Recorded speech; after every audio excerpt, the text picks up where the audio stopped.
Muy bien, buenos días a todos. Feliz sábado. Maranata. Está encendido.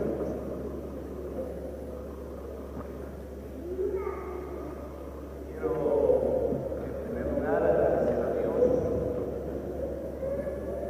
la oportunidad de estar acá esta mañana en este proyecto especial de evangelismo. Agradezco a Dios, agradezco al pastor José Saldaña, al pastor Héctor Jurado, a la junta directiva de la iglesia, todos los que tuvieron algo que ver con la decisión de darle a este servidor la oportunidad de poder estar acá con ustedes durante esta semana.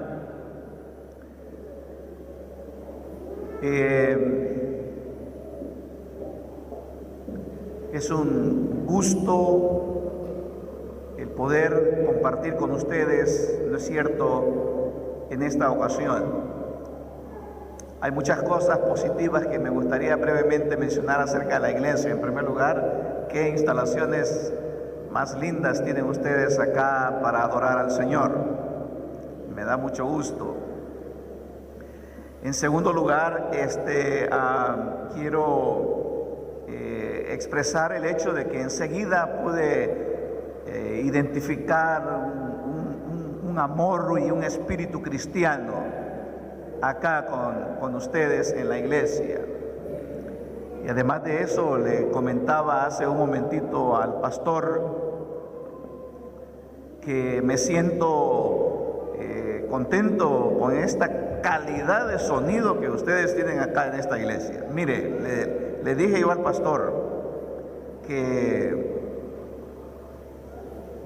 he andado, pues ando de iglesia en iglesia, y aquí es donde he venido a escuchar el mejor sistema de sonido en una iglesia. Así es que gracias al Señor por ello. Queridos, esta semana estaremos compartiendo esperanza, amén. Y es mi oración y mi pedido para usted que todos podamos hacer arreglos con nuestros horarios para poder estar aquí cada noche a las 7 de la noche. Pero no venga solo, venga con alguien, una visita, un familiar, alguien que necesita escuchar una palabra de esperanza. El Señor nos va a bendecir y seremos edificados. Olvidé preguntarle al pastor a qué horas debo de terminar. Esto me hace recordar a mí de una iglesia donde no tenían reloj. Y en esta iglesia dependían de la experiencia de un hermano que sin reloj sabía exactamente cuándo eran las 12. ¿Han oído de esas personas? Sí, personas que desarrollan esa habilidad. Y este hermano, por esa habilidad que tenía, le dieron un cargo especial. Se sentaba detrás del predicador.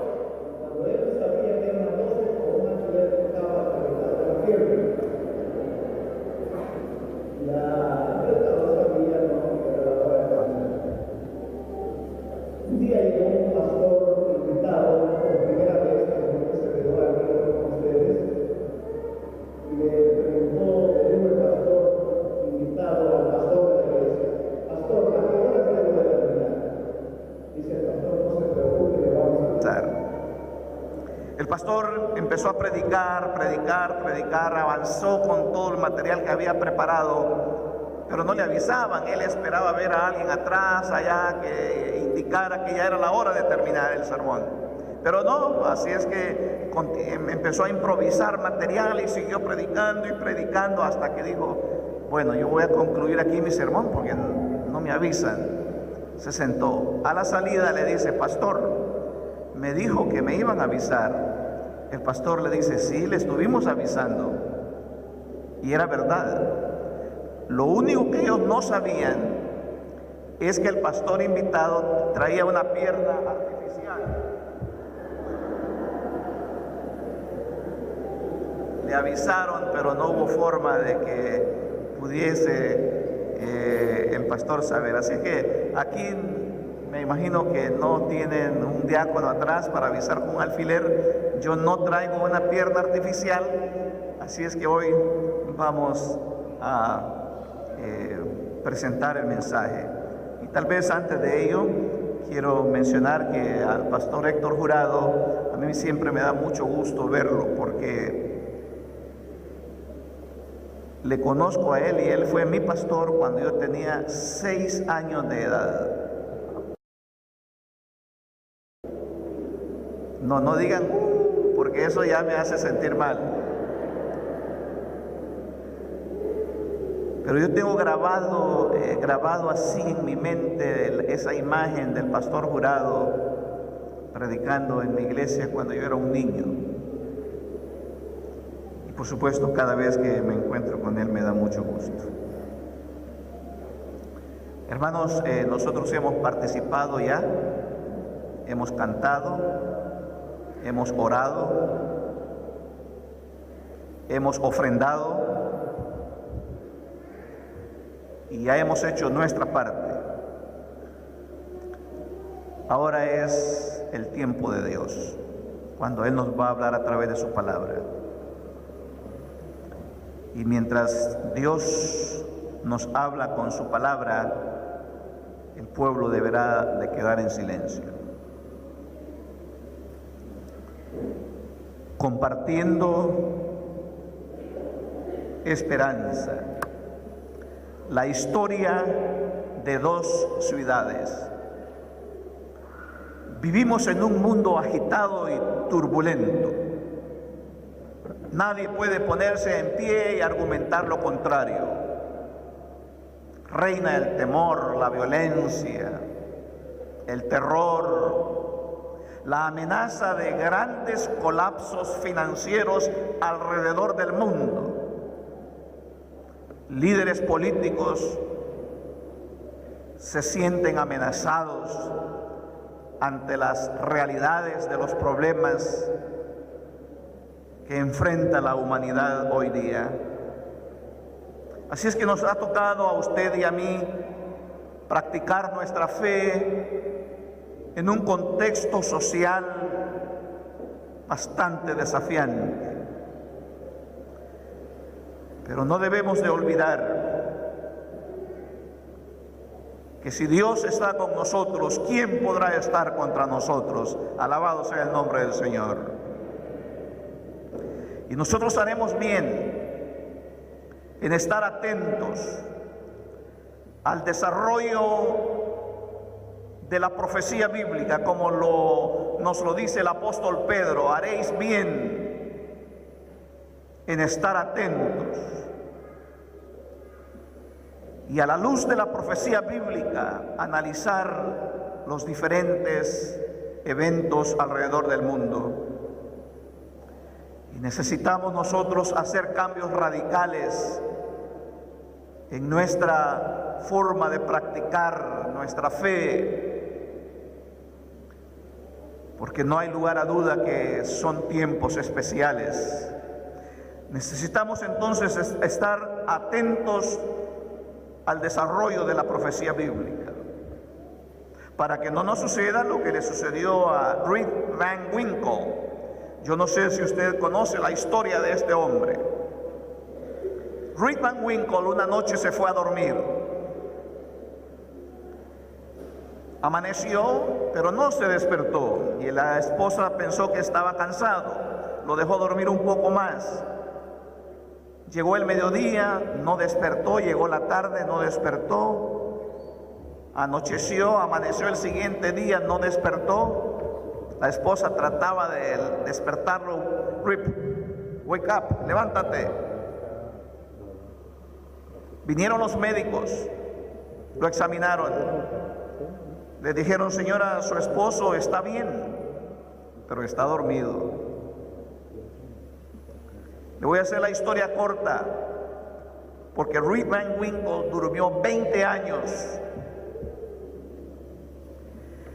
A los 20 años, Rip Van Winkle se despierta y se lleva la gran sorpresa de que en 20 años su mundo alrededor había cambiado. Rip Van Winkle no asistió a la boda de su hija por estar durmiendo. No celebró la llegada de su primer nieto por estar durmiendo. No asistió al funeral de su esposa por estar durmiendo. Y a los 20 años se despierta y su mundo alrededor había cambiado.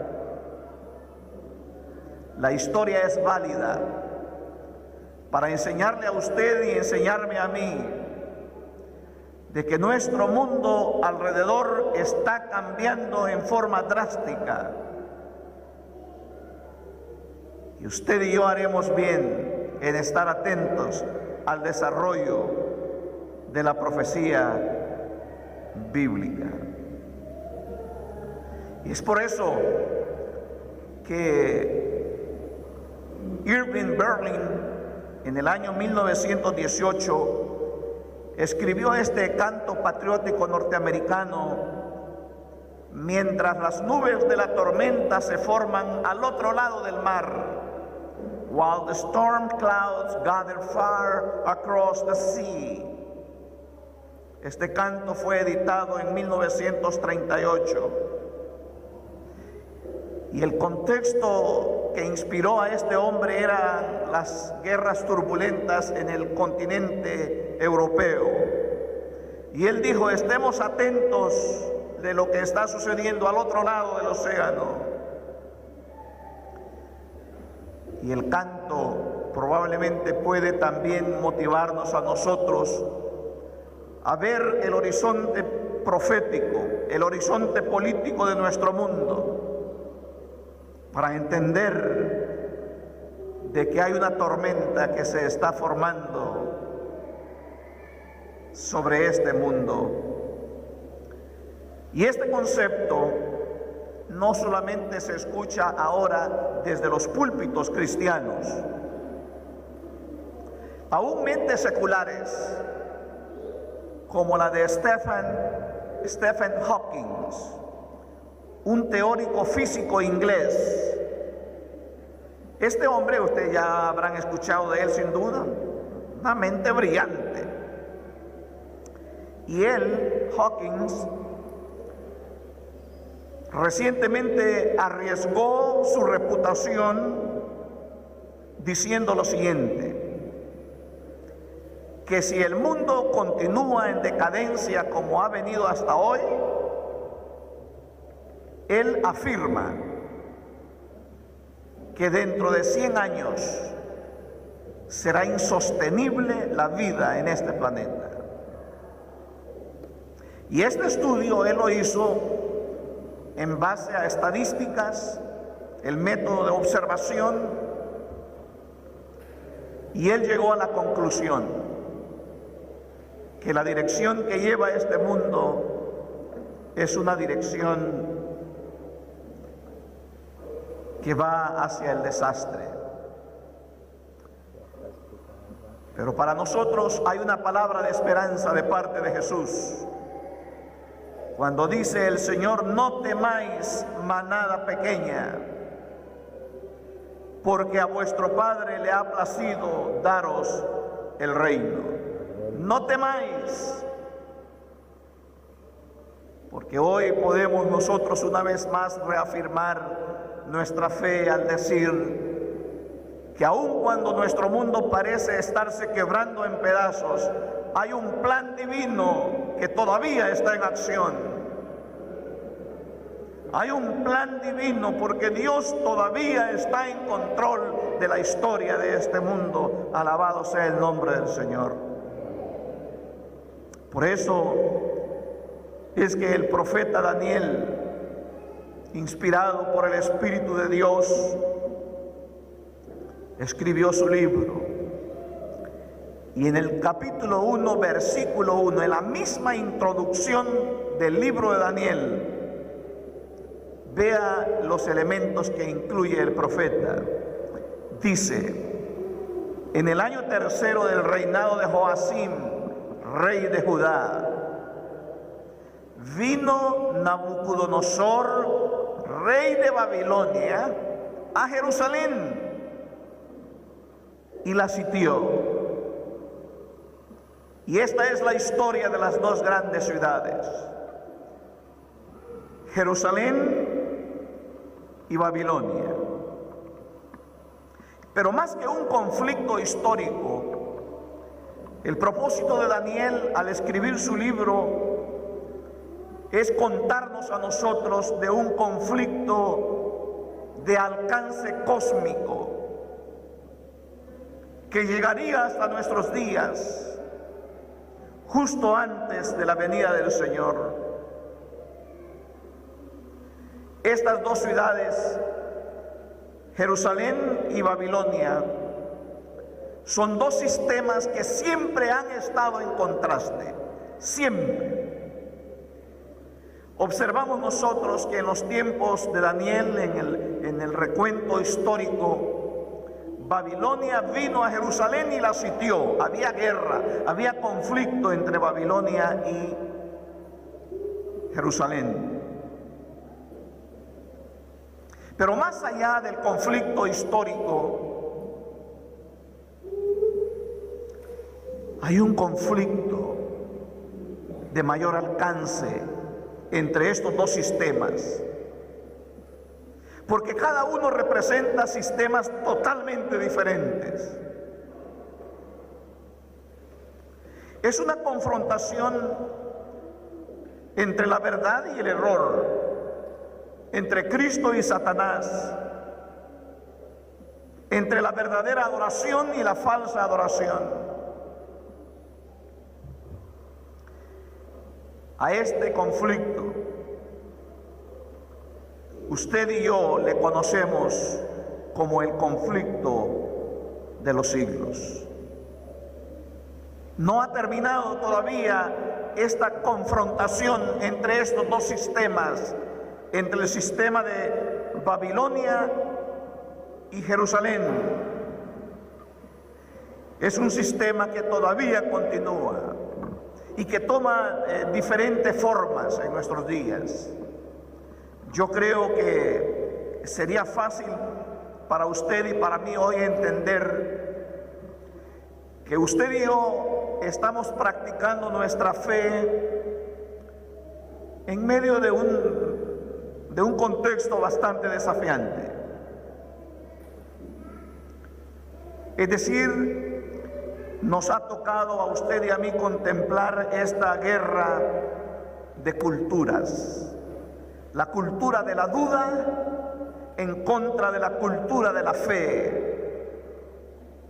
La cultura de la fe es a la cual usted y yo practicamos o pertenecemos. Pero también existe la cultura de la duda. Hoy día se duda acerca de la autoridad de la palabra de Dios. Hoy día se duda acerca de la creación literal en 7 días. Es una guerra entre la cultura de la duda y la cultura de la fe.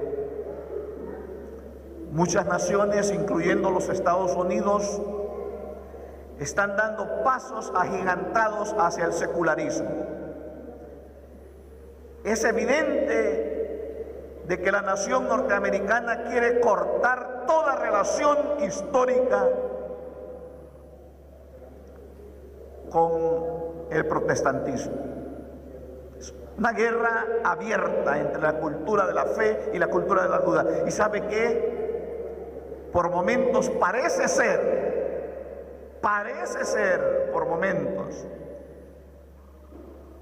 que va a ganar la cultura de la duda.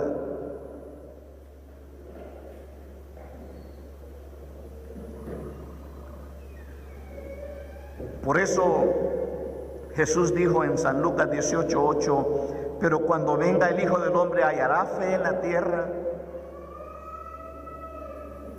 Aun cuando por momentos parece todo indicar que la guerra de la duda está ganando la batalla, Dios al final será el gran vencedor. La verdad bíblica triunfará al final. Y el pueblo de Dios será vindicado al final. Y triunfaremos todos los que nos hemos identificado con Jesús, con su verdad y con su iglesia. Alabado sea el nombre del Señor. Así es que el conflicto entre Jerusalén y Babilonia no ha terminado. Y si nosotros damos un vistazo histórico, nosotros podemos con toda facilidad identificar el perfil de Babilonia.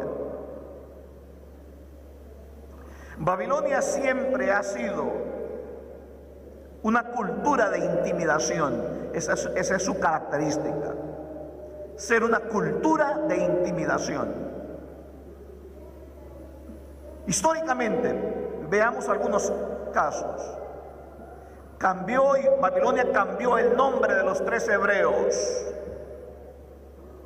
para romper su relación con el verdadero Dios y ligar su fe y su experiencia religiosa con los dioses babilónicos. Amenazó la integridad física de los 3 jóvenes hebreos. Babilonia.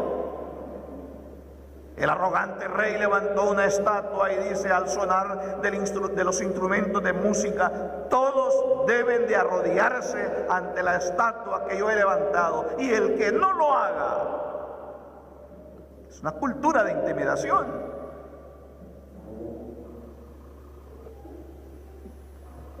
Obligó entonces a adorar la estatua de oro.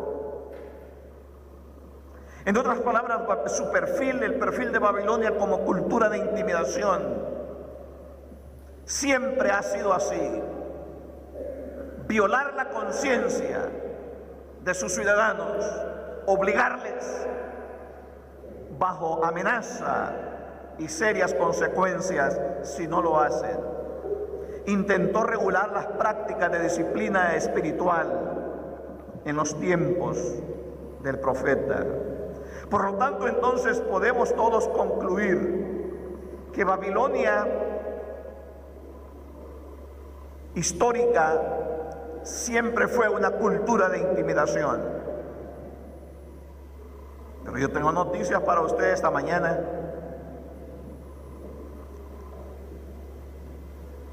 La Babilonia espiritual de nuestros días también se va a convertir en una cultura de intimidación.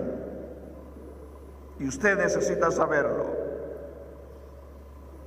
Ese es su perfil, siempre ha sido así.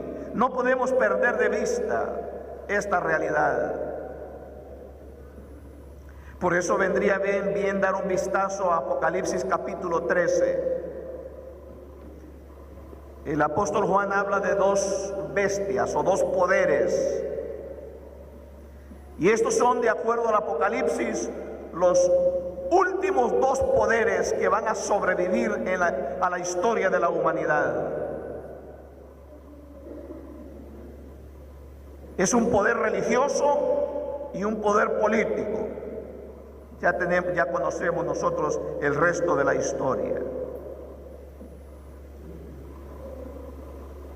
Y de acuerdo a a Juan en el Apocalipsis, uno de estos 2 poderes, el poder político que representa a Estados Unidos, también se volverá una cultura de intimidación. Y usted dice, pastor, pero usted se arriesga mucho al decir eso. Si el fundamento de gobierno de los Estados Unidos es la democracia, es verdad. Pero no por mucho tiempo las cosas van a cambiar. Porque de acuerdo al apóstol Juan en el libro de Apocalipsis, este poder político que representa, lo hemos identificado como los Estados Unidos, tiene apariencia de cordero, dice la Biblia, pero luego va a hablar como ¿qué? Como dragón. Y sabe que en nuestros días esto se está cumpliendo. El fundamento del gobierno norteamericano es un gobierno democrático, respetando derechos de sus ciudadanos.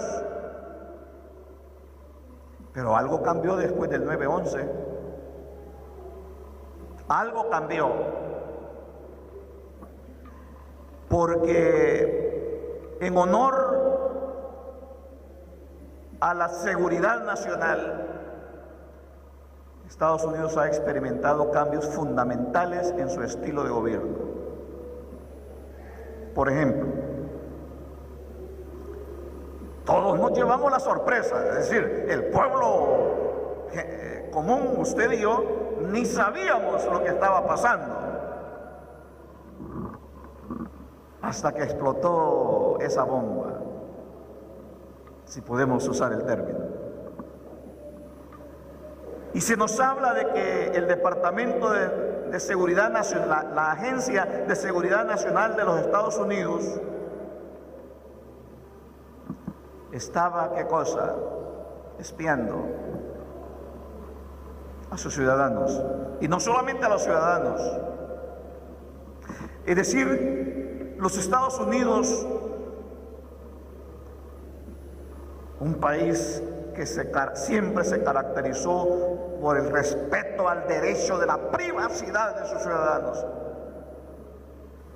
Era prohibido que alguien escuchara sus llamadas, que alguien leyera sus textos, que alguien leyera sus emails, que alguien controlara qué páginas de internet usted visita.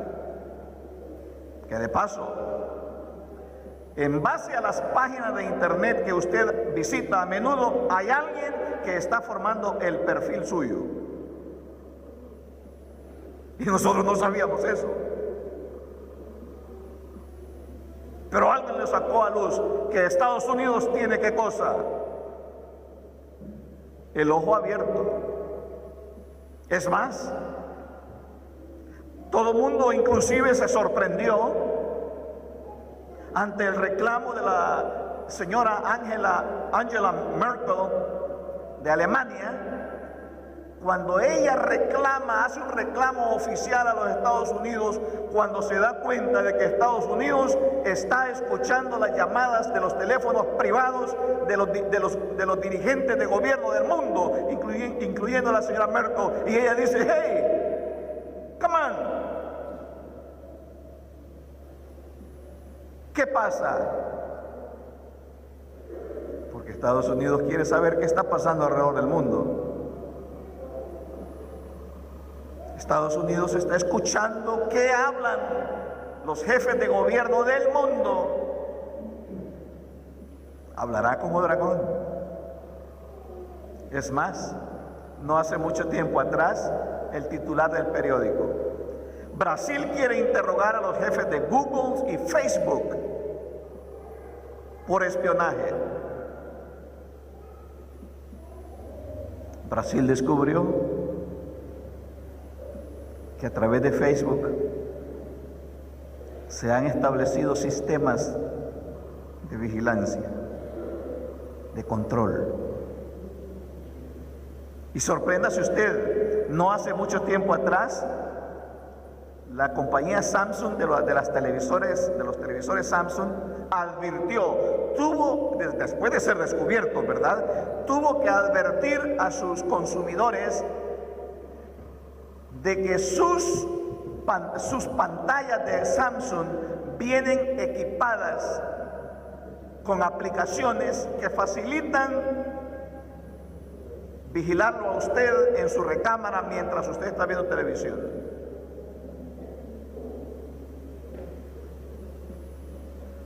Tenga cuidado qué es lo que usted habla en su recámara privada, porque dice Samsung que alguien puede estar escuchando.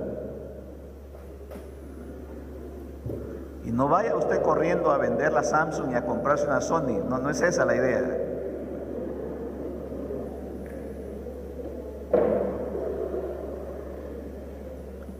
Y si usted no me quiere creer a mí, pues yo le presento aquí el argumento de un experto en la materia. Y nos referimos, por supuesto, a Edward Snowden. Edward Snowden fue el que sacó a luz este hecho.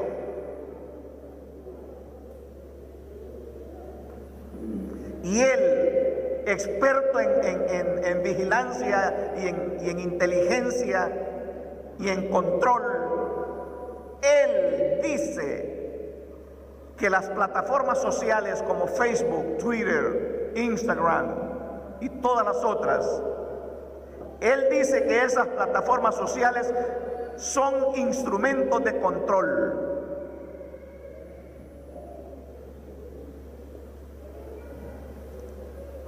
Y todo esto está sucediendo frente a nuestros ojos. Y a la luz de la Escritura y de la palabra profética, cobra un significado aún más importante. Porque hay cambios fundamentales que están sucediendo a nuestro alrededor. En esta misma línea, pero con un diferente enfoque, brevemente, usted sabe que la Corte Suprema de los Estados Unidos es la autoridad máxima en cuanto a interpretación de ley jurídica. Entonces yo tengo una sorpresa para usted. Son 9 jueces en la Corte Suprema de los Estados Unidos, la máxima autoridad en interpretación de ley. De esos 9 jueces, ¿le interesaría a usted saber cuál es la afiliación religiosa de cada uno de ellos? Vea, así está formada la Corte Suprema de los Estados Unidos. John Roberts, el jefe de la Corte Suprema, su afiliación religiosa es católico. Samuel Alito, católico. Anthony Kennedy, católico. Anthony Scalia, que entre comillas lo voy a poner, murió, era católico. Clarence Thomas, católico. Sonia Sotomayor, católica. Stephen Breyer, judío. Ruth Ginsburg, judía. Elena Kagan, judía. Le voy a hacer una pregunta. ¿Qué es lo que más le llama la atención a usted de esa lista ahí? Que en una nación protestante como los Estados Unidos no existe un jefe de la Corte Suprema protestante. Uno. ¿Casualidad? Vuélvalo a pensar. Mi posición personal, esto es un punto de vista personal. Mi posición personal es que esto no es producto de la casualidad. Esto es producto, el resultado de personas que saben mover piezas políticas en los Estados Unidos. Esa es mi posición personal. Porque vamos a ver un caso hipotético, imaginario. Si a la Corte Suprema de Estados Unidos le tocara decidir si el sábado o el domingo es el día de descanso, ¿hacia dónde se tira la balanza como está hoy en la Corte Suprema de los Estados Unidos? Como dicen en inglés, hello. Es decir, la Corte Suprema de los Estados Unidos, formada de esta manera, a la luz de la profecía bíblica, debe de decir mucho a usted y a mí. Porque parece ser que ellos han sido colocados allí para el momento cuando se necesiten. Y vea usted los cambios fundamentales que continúa Estados Unidos experimentando.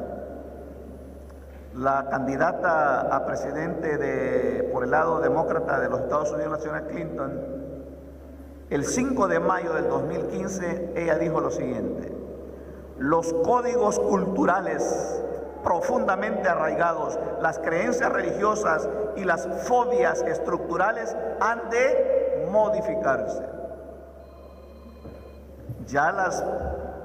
Mire cómo va cambiando el lenguaje. Las creencias suyas son fobias estructurales, son fobias. En un mundo que cambia. Pero observe lo siguiente, la última parte de su declaración. Los gobiernos, ¿quiénes? Los gobiernos deben emplear sus recursos coercitivos para redefinir los dogmas religiosos tradicionales. Dice ella, potencialmente una futura presidenta de Estados Unidos. Es el gobierno, dice, el que tiene que redefinir los dogmas religiosos, ya no es la palabra del Señor. Pero no es la hora de salir corriendo llenos de temor, porque por mucho tiempo estos temas se han presentado con la idea de asustar a la gente. No, esa no es mi idea. No es el propósito del mensaje. Es para que usted entienda de que hay cambios radicales que están tomando lugar en nuestros días. Pero no es tiempo de atemorizarnos. Es tiempo de creer que Dios está en control. Es tiempo de entender que la mano de Dios es la que está ordenando cada evento histórico en nuestros días. Es hora de entender que nada ha salido del control de las manos de Dios y de sus planes. Es hora de entender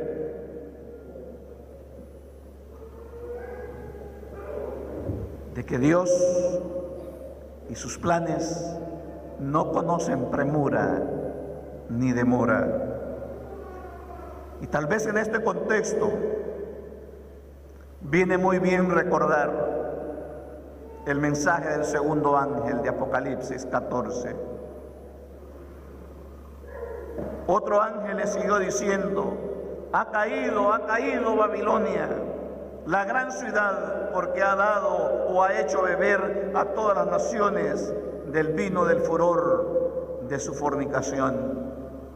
De acuerdo a Apocalipsis, Babilonia al final cae.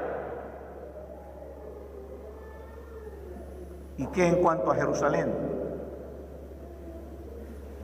Y yo, Juan, vi la santa ciudad, la nueva Jerusalén, descender del cielo de Dios, dispuesta como una esposa ataviada para su marido. Nos está diciendo el apóstol Juan que al final de este gran conflicto Babilonia va a caer, pero Jerusalén va a triunfar. Alabado sea el nombre del Señor.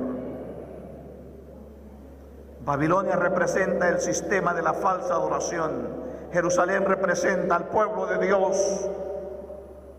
Y este pueblo va a triunfar al final. Como dijo el gran evangelista Billy Graham: hoy terminé de leer el libro de Apocalipsis, dijo él. Y luego añadió una frase y dijo: y todo va a terminar bien. Y yo digo: alabado sea el nombre del Señor. Porque de acuerdo al libro de Apocalipsis todo va a terminar bien. Los hechos históricos de Dios fortalecen nuestra fe. Porque si Dios liberó a los 3 jóvenes hebreos en el horno de fuego en la Babilonia histórica, Dios también va a liberar a los hijos y a las hijas fieles que enfrenten la ira de Babilonia hoy en el tiempo del fin. Alabado sea el nombre del Señor. Porque el hecho histórico es fantástico. Lleno de ira, el rey ordenó que estos jóvenes fueran lanzados al horno de fuego que había sido recalentado 7 veces. Y dice el testimonio de las Escrituras que el asombro del rey fue grande. Y pregunta, ¿que no fueron 3 los que metieron al horno? Sí, fueron 3. Y la declaración del rey, pero yo veo 4.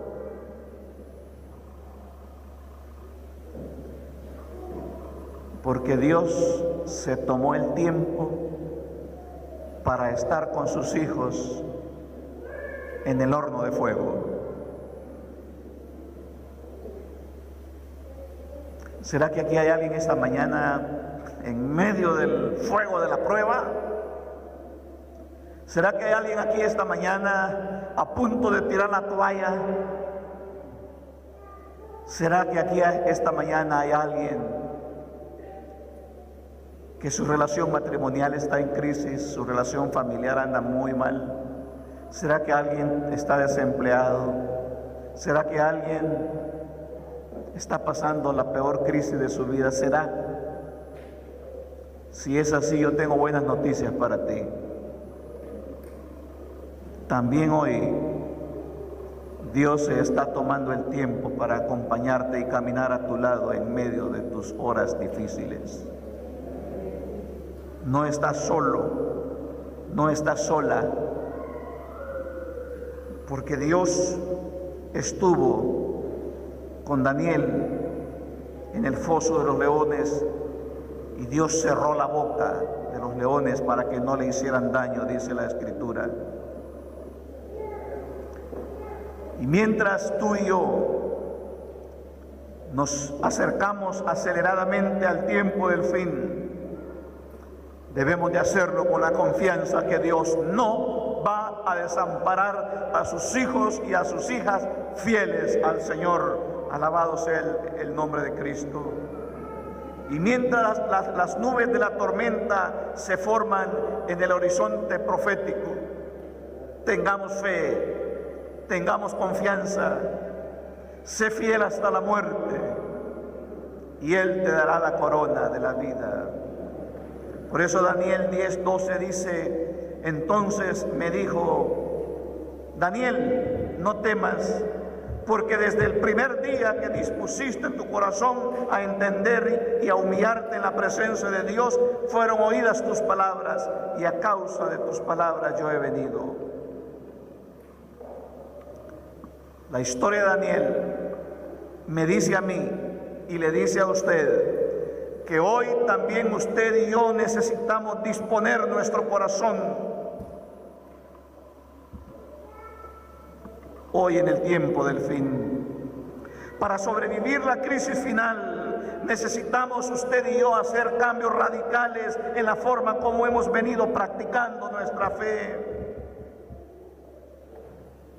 Es un asunto del corazón. Y quiero cerrar, quiero concluir. Probablemente con algunos consejos para usted. Mientras estos cambios radicales están tomando el lugar alrededor nuestro, que ya lo vimos algunos de ellos, usted y yo necesitamos aprender a desarrollar disciplinas espirituales. Una vez más, en primer lugar, necesitamos volver a la palabra de Dios. No pretenda usted sobrevivir la prueba de la crisis final solamente alimentándose con el sermón de las 11 de la mañana.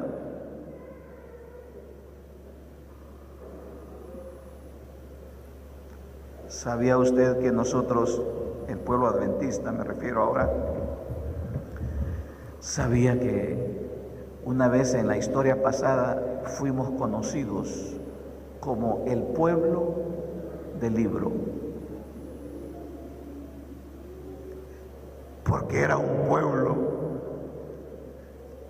que comía y devoraba esta palabra. Estudiaban con oración la palabra del Señor. Pero yo me temo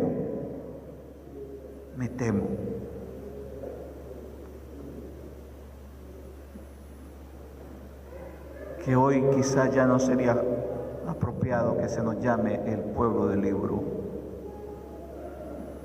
porque andamos tan ocupados que no hay tiempo para la palabra del Señor. Pero en un contexto profético como el que vivimos, usted hará bien en volver a la palabra del Señor. Amén. Segundo lugar, practique la oración. Visite a Dios, entre en la recámara de Dios en privado. Descargue su alma en oración y clamor delante del Señor. El tiempo que vivimos lo demanda así. No esas oraciones: gracias, Señor, por los tacos que hoy nos diste. Amén.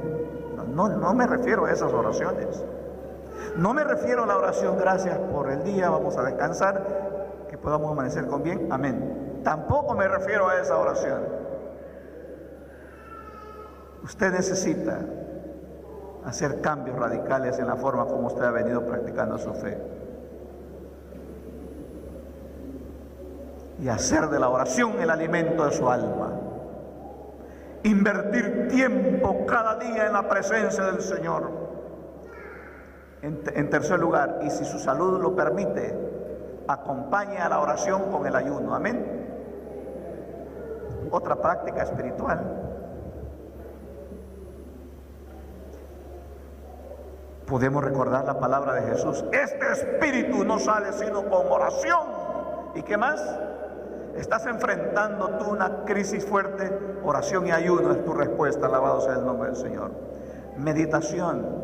No hablo, por supuesto, de la meditación trascendental. Hablo de la meditación de Jesús y de su palabra. La sierva del Señor dice que usted y yo debemos de invertir cada día tiempo a meditar en la vida de Jesús. Y luego añade ella y dice: especialmente en los eventos de la última semana de su ministerio. Siguiente, comparta su fe. El tiempo es corto, no hay tiempo que perder. Los eventos alrededor nos impulsan, o deberían de impulsarnos a con urgencia compartir nuestra fe. Y esta semana tenemos una oportunidad. Y en último lugar, le invito a desarrollar una relación personal con Jesús. Como dijo alguien, ejercita tu fe cada día. Camina con Jesús. Y Daniel en su capítulo 12, versículo 1 dice: y en aquel tiempo se levantará Miguel, que es Cristo, el gran príncipe que está de parte de los hijos de tu pueblo.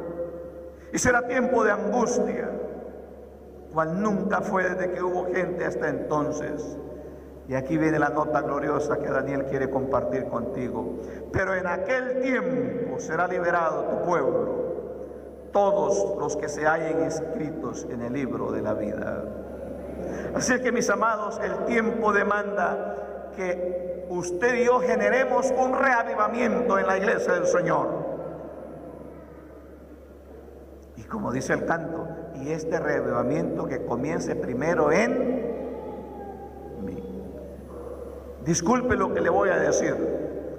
No venga culpando a la conferencia general. No venga culpando a la unión y a la conferencia acá en Canadá. No culpe al pastor de la iglesia. uno en forma individual es responsable por generar un reavivamiento en su vida y en la vida de su familia. Usted no puede ser responsable por mi reavivamiento y yo no puedo ser responsable por el suyo. ¿Puedo ayudar? Claro que sí, ¿cómo que no? Pero el reavivamiento debe de comenzar primero en usted. Es tiempo entonces de generar un reavivamiento y una reforma en el pueblo del Señor. Es tiempo de compartir la luz. Es tiempo que usted en su comunidad, en su círculo de relación, usted comparta a Jesús. Y es tiempo de aferrarnos de Cristo, de su persona y de su sacrificio. Alabado sea el nombre del Señor. Es tiempo de orar al cielo y decir: Señor, cambia mi corazón de piedra y dame un corazón de carne. Es tiempo de seguir a Jesús. A mí me gusta la primera visión que la sierva del Señor tuvo en el mes de diciembre de 1844. Dice: y yo vi al pueblo de Dios marchar hacia la patria celestial. Y en su descripción ella dice: y yo vi que al principio el camino era fácil, ancho, un camino fácil de andar. Pero también vi, dice, que de pronto el camino se empezó a poner empinado, cuesta arriba, resbaladizo, estrecho. Y ella relata en su visión, en su primera visión, y dice: y yo vi que había una luz celestial que dirigía al pueblo en este camino hacia la patria celestial. Y en una nota triste ella dice: y yo vi que algunos empezaron a quedarse en el camino. Pero luego lo que más me gusta de su visión es la siguiente, y dice: y yo vi que al frente del pueblo iba Jesús. Y es por eso que esta mañana concluyo diciendo: vete a tu casa con la seguridad de que Dios continúa dirigiendo a su pueblo hoy. Vete a tu casa con la seguridad de que Dios no va a descansar hasta no ver a su iglesia triunfante entrando por las puertas de la eterna ciudad. Dios no va a descansar hasta aquel día glorioso, cuando tú puedas escuchar su voz. Entra en el gozo de tu Señor. Y esta es la historia de las dos ciudades. El conflicto milenario, el conflicto eterno entre Jerusalén y Babilonia, que va a arreciar a medida que nos acercamos a la venida de Jesús. No tenga duda de ello. Va a arreciar este conflicto. El diablo va a sacar todas sus armas para destruirte y desanimarte. Pero como dijo el profeta: más Jehová está conmigo, cual poderoso gigante. Alabado sea el nombre del Señor. Mis amados, esta noche a las 7 de la noche damos apertura a la campaña de evangelismo. Y el Señor puso en mi corazón presentar este mensaje para animarte a que no hay tiempo que perder. Es hora de buscar a Dios. Es hora de reorganizar nuestras prioridades en la vida. Busca primero el reino de Dios y busca a aquellos que necesitan escuchar una palabra de esperanza. Todas las noches a las 7. Hoy iniciamos a las 7 de la noche. Dígale a la persona que está a su lado: es hoy a las 7 de la noche. Dígale.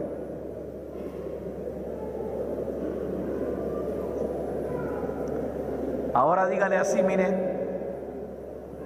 Dígale así: yo voy a venir. Dígale, yo voy a venir.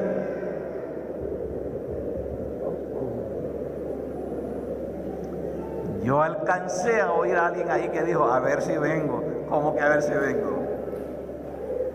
Que Dios nos bendiga y que esta semana pueda ser una semana de bendición para usted, para su familia y para la iglesia. Amén.